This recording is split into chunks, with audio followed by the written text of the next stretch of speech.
दिक्कत है बहू? तुमको दिखाई नहीं दे रहा मैं यहाँ पे बैठा हुआ हूँ, तुम वो की झाड़ू मारे जा रही हो? अक्ल है या नहीं है? हाँ नहीं है मुझ में अकल, लेकिन आप में तो बहुत समझ है ना। जब आपको दिख रहा है मैं झाड़ू लगा रही हूँ तो उठ के कहीं और क्यों नहीं बैठ जाते? वैसे भी सारा दिन तो बैठे ही रहना है, कहीं और बैठ जाओगे तो क्या चला जाएगा?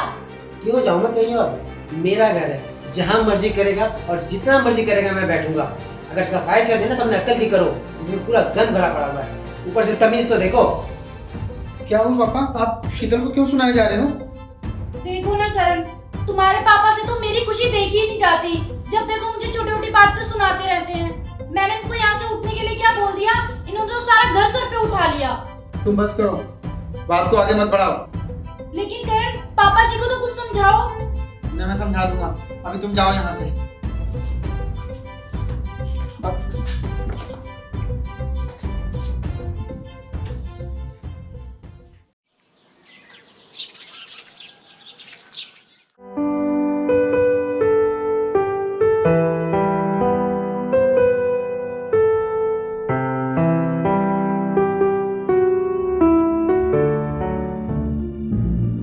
क्या बहू, आज भी दलिया? अरे कभी तो आलू के पराठे बना दिया करो। अपनी उम्र देखी है आपने?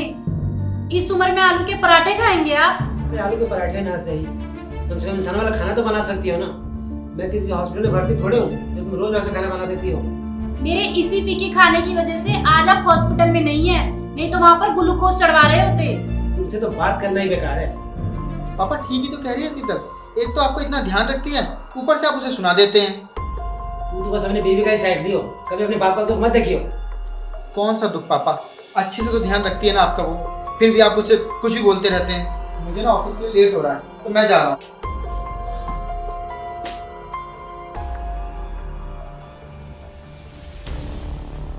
खाइए ना पापा जी, मैंने आपके लिए बड़े प्यार से बनाया है दलिया। सुधर जा बहू, अब भी वक्त है। तुम्हारी इन्हीं हरकतों की वजह से ना तुम्हें एक दिन घर से जाना पड़ सकता है। पापा जी, मैंने आपको कितनी बार कहा है, खाली बैठे बैठे ऐसे ख्याली पुलाव मत पकाया करिए।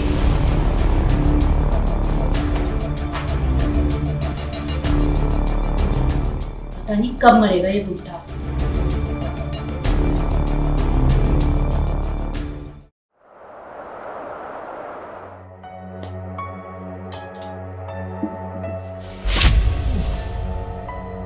बहू, बहू,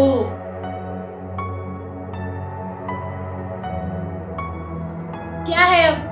पहले खुद ही बोलते हो कि मेरी शक्ल तक नहीं देखनी और फिर बहाने ढूंढते हो मुझसे बात करने के। अरे बहू, ये मेरी मजबूरी है कि तुम्हें बुलाना पड़ रहा है। मेरी कमर में बहुत तेज दर्द हो रहा है और हॉल पे मेरी दवाई पड़ी है, जरा ला के दे दो। ओफो, परेशान करके रख दिया है। जब देखो अपनी सेवा में लगाए रखते हो। मुझे दो पल चैन से जी तो लेने दिया करो। ऊपर से घमंड तो देखो, जब सारे काम मुझसे ही करवाने थे तो कम से कम ढंग से बोल तो लिया करो। मैं क्यों मानूं तुम्हारे ऑर्डर्स? अरे बहू, ये कोई टाइम है इस तरह की बातें करने का? पहले मेरी दवाई ला के दे दो, मुझसे उठा भी नहीं जा रहा है। मेरे पास नहीं है कोई दवाई वगैरह, जाके खुद ले आओ।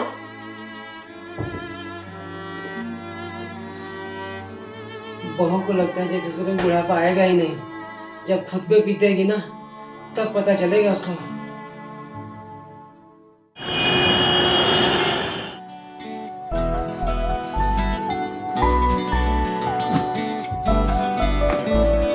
शीतल, एक गिलास पानी देना जरा।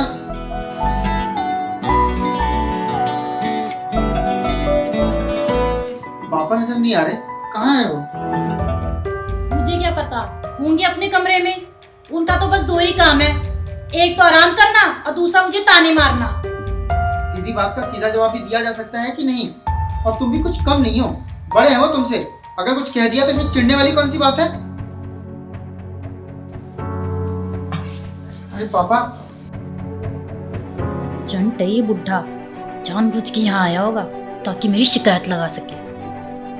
करण, आप थक गए होगे ना, चलो फ्रेश हो जाओ फिर खाना खाते हैं। हाँ ठीक है। क्या हो पापा, आपकी तबीयत ठीक नहीं लग रही है?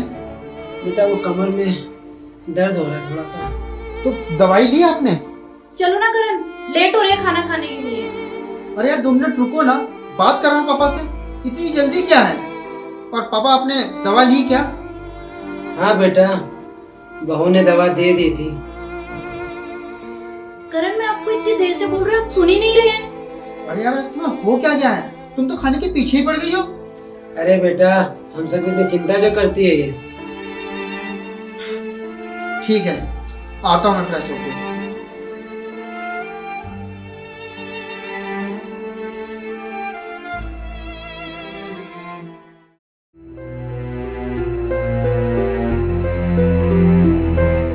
आज तो मैंने करण से कुछ नहीं कहा, लेकिन आगे से ऐसा ना हो तो ज्यादा अच्छा होगा।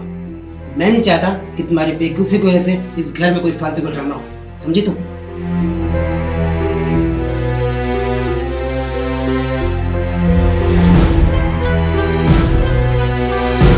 बड़ा आया बुढ़ा, मुझे धमकी देगा। बड़ी अक्कड़ है ना, पता चलेगा जब खुद का ही बेटा इसे घर से बाहर निकालेगा।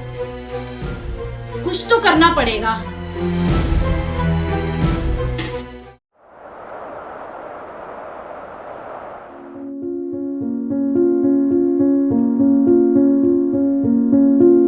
अरे वाह, क्या बात है, बुड्ढे ने आज अपनी अलमारी खुली छोड़ी है। जरा देखो इसमें क्या है।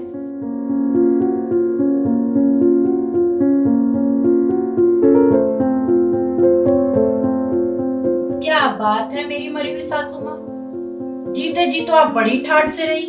इतनी सुंदर साड़ी मुझे तो आज तक करण ने भी नहीं दी, और उस बुड्ढे को देखो, वो तो अपनी बीवी की किसी भी सामान को हाथ तक नहीं लगाने देता।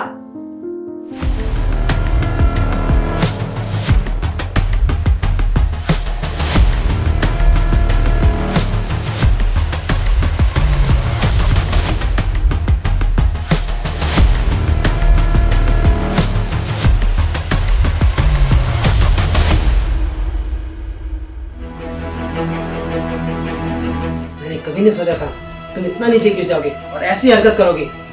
कमाल है ससुर जी, अपनी मरी हुई बीवी का सामान देखकर इतनी चिंता। अरे इतने पाप में मत करो कि तुम्हें माफी मिलना मुश्किल हो जाए। जिस दिन मैंने अपने बेटे को सारी बातें बता दी ना, वो एक पल भी नहीं सोचेगा तुम्हें घर से निकालने से पहले। आप निकलवाएंगे मुझे इस घर से, ये घर मेरा है और निकलना तो आपको चाहिए।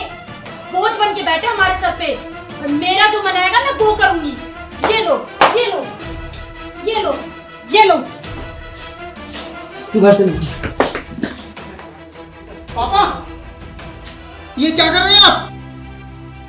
करण, आपकी बदतमीजियां तो दिन ब दिन बढ़ती जा रही हैं। कभी उसे ताने मारते हैं, कभी उस पर हाथ उठाते हैं, और आज उसे घर से बाहर निकाल रहे हैं। आखिर आप चाहते क्या हो? बेटा, तुझे पता है इस नालायक ने आज क्या किया है? पापा, तमीज से बात करो, बहू है वो आपकी। बेटा, तुझे पता है आज इसने तेरी माँ की साड़ी को, जो मैंने सालगिरह पर दी थी, उसे नीचे फेंक करके पाँव से कुचल रही थी। बस करो पापा, शर्म नहीं आती आपको? इतना झूठ बोलने लगे हो आप। शीतल सही कहती थी, आप नफरत करते हो उससे, और उसको नीचा दिखाने के लिए आप इस हद तक गिर जाओगे। अगर आपको हमसे परेशानी है ना, तो हम चले जाते हैं इस घर को छोड़ के, रहना अकेले इस घर में, तब मिल जाएगी आपको शांति। चलो शीतल, हम कहीं और रहेंगे। रुको बेटा, तुम्हें जाने की जरूरत नहीं है, मैं ही चला जाता हूँ, सब कुछ ठीक हो जाएगा।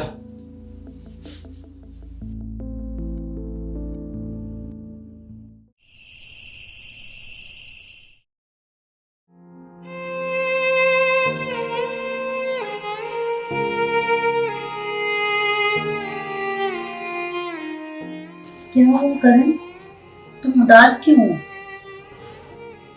आज मैंने पहली बार पापा का दिल दुखाया है। मुझे बहुत बुरा लग रहा है, पर मुझे समझ नहीं आ रहा कि पापा ऐसा कर क्यों रहे हैं।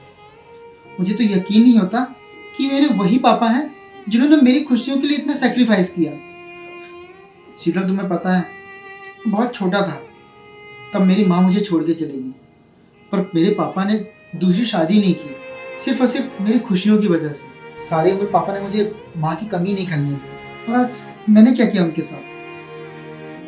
मैंने बहुत बदतमीजी से उनसे बात की, बहुत दिल दुखाया उनका। भगवान शायद मुझे कभी माफ नहीं करे।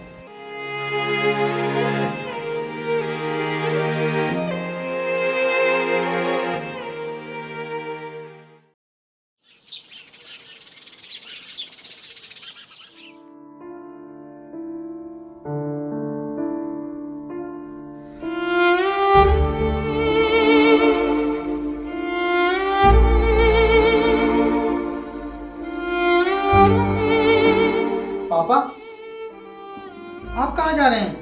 बेटा मैं गाँव जा रहा हूँ। मेरे जाने के बाद शायद तुम दोनों खुशी से रह पाओ। पापा अगर आप कल की बात की वजह से घर छोड़कर जा रहे हैं तो मैं आपसे माफी मांगता हूँ। अगर आपको मेरी किसी भी बात का बुरा लगा तो। माफ़ी मेरी कोई बात नहीं है बेटा। कल मैंने पहली बार तेरी आंखों में मेरी शिकायत देखी थी। वो शिकायत लेके मैं रह नहीं पाऊंगा। मुझे गाँव जाने दो। रुकिए पापा जी, ये सब कुछ मेरी वजह से हो रहा है। और प्लीज पापा जी, मेरी गलती की सजा आप करण को मत दीजिए। ये घर आपका है और आपका ही रहेगा। और अगर किसी को जाना चाहिए तो वो मैं हूँ। करण, मुझे तुमसे कुछ कहना है। वो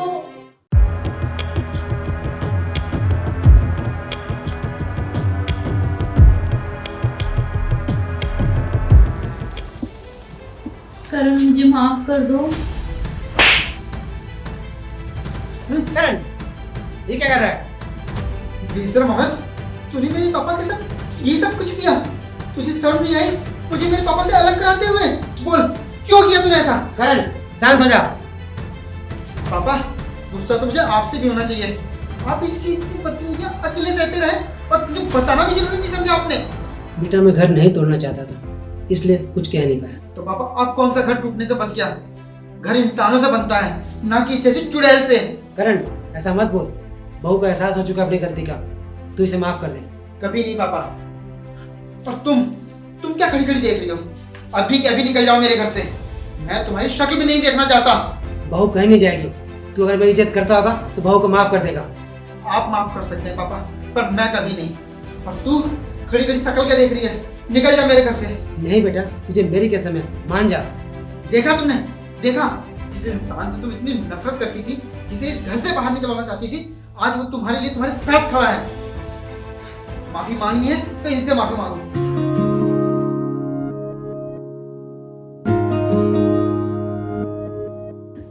पापा जी, मुझे माफ कर दीजिए। मुझसे बहुत बड़ी गलती हो गई।